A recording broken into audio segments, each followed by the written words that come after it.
مهارة عندي هي مهارة الوعي بالذات. يعني ايه الوعي بالذات؟ هو انك تكون فاهم معنى كل كلمة بتقولها وكل حركة بتعملها علشان يكون الاشياء دي ليها معنى.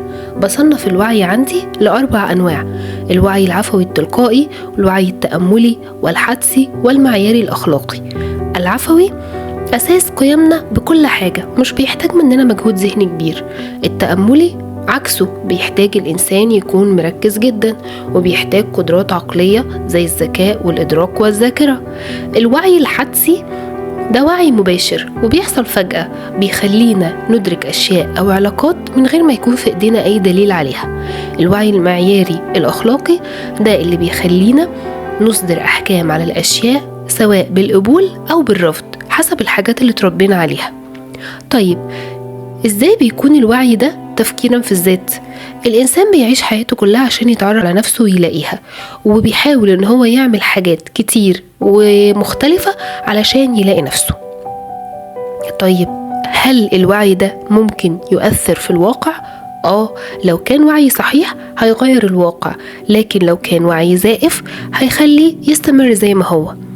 طيب ازاي انا بقدر ان انا اكون فكرة عن المستقبل؟ المستقبل عندي عشان افهمه كويس لازم ادرس الماضي واستفيد منه، وادرس الحاضر عشان اربط كل ده باللي بيحصل في المستقبل. طيب هنا محتاج اسأل نفسي سؤال: ازاي بقدر انمي الوعي؟ علشان اوصل لمرحلة تنمية الوعي لازم اعرف الواقع اللي انا عايش فيه كويس جدا وتقاليده، واعرف انجازات الناس حواليا، أعرف مصطلحات العصر، أعرف أتابع الأخبار، أحضر ندوات، يبقى عندي تعلم ذاتي. بنيجي هنا لجزء مهم قوي: كيف يراك الآخرون؟ أنواع الذات: في الذات المفتوحة والعمياء والمقنعة والمجهولة. الذات المفتوحة كل الحاجات اللي أنا بعرفها عن نفسي واللي حواليا بيعرفوها عني، زي الاسم، العمر، النوع. الذات العمياء غيرها شوية، حاجات خاصة بيا لكن أنا مش عارفها عن نفسي، اللي حواليا هم اللي عارفينها عني. زي مثلا شخص مغرور وشايف نفسه إنه هو شخص متواضع، شخص بتاع مشاكل وشايف نفسه مسالم جدا، اللي حواليه هم اللي بيقدروا يكونوا الفكرة دي عنه.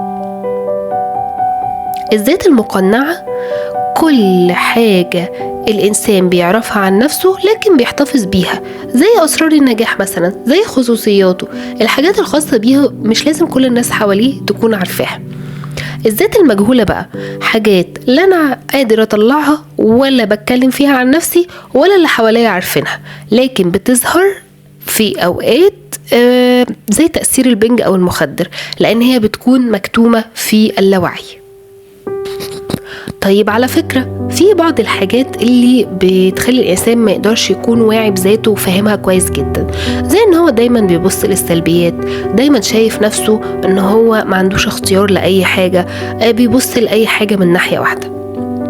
طيب أنا كده درست نوع الوعي وأدرست كمان أنواع الذات.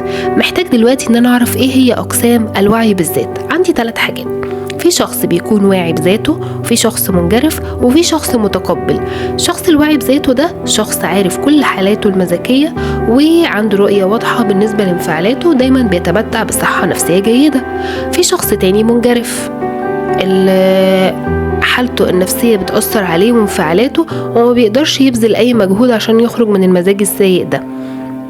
في كمان شخص متقبل، بيكون عنده رؤية واضحة عن مشاعره ومتقبلها سواء كان مزاجه معتدل أو سيء. ممكن يجي سؤال يسألني: الوعي ظاهرة إنسانية؟ طبعا، لأنه هو مرتبط بالعقل، مفيش وعي بدون عقل، عشان كده ربنا ميزنا عن الحيوانات بنعمة العقل. طيب الوعي في تطور واستمرار دائم؟ طبعا، لأنه هو مرتبط بالإنسان. طالما في طبيعة وفي إنسان وفي وعي فكده في تاريخ، لأن الوعي مرتبط بالتاريخ، وهو عبارة عن تفاعل الإنسان مع مصطلحات الزمان والمكان.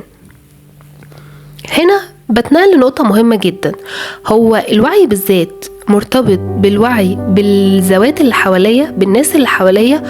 طبعا، انا لازم يكون عندي اعتراف بالاخر، ولازم ان انا اكون بقدره علشان يكون نعيش فيه احترام وسلام متبادل. وخد بالك ان الحياة الإنسانية مركبة، هي بتشبه جبل الجليد، مفيش حاجة باينة منه قد الحاجات اللي موجودة في العمق، لأن الحياة الإنسانية دي مليانة حرية وإرادة، والإنسان هو اللي بيختار يعيشها ازاي. وبرضه هفكرك ان الإنسان اللي عايز يوصل لمستقبل كويس هو اللي بيقدر يمسك بزمام الأمور ويتحكم فيها من دلوقتي، وقلنا ان احنا بنفهم المستقبل من خلال فهم الماضي والحاضر. طيب بعد كده بيجي عندي جزئية اسمها التصرفات التلقائية. يعني ايه تصرفات تلقائية؟ الحاجة اللي بتحصل بدون تفكير، هي القدرة على الاستجابة مباشرة إلى أي فعل. وكلما كان الإنسان على وعي بذاته كلما كانت تصرفاته التلقائية وردود أفعاله دي أكثر نضجا. طيب إزاي بيتم صناعة الوعي؟ دايما في صناعة الوعي بركز على الشباب لأن هم اللي عندهم المسؤولية، فبحاول إن أنا أبني الشخصية المهمة. طيب آخر حاجة عندي، يعني إيه معرفة انفعالية؟ معرفة الانفعالية دي الإنسان اللي دايما بيكون عارف مشاعره ناحية الآخرين. أنا ممكن يكون في حد جاي عليا لكن مش حاسس بارتياح ناحيته من دون أي سبب، ممكن يكون في حاجات لا شعورية أو مواقف سابقة أو خبرة سابقة لكن أنا مش قادر أحددها دلوقتي، وهنا دي اسمها المعرفة الانفعالية، إن أنا مشاعري لازم أكون قادر أسيطر عليها حتى وهي مش واضحة.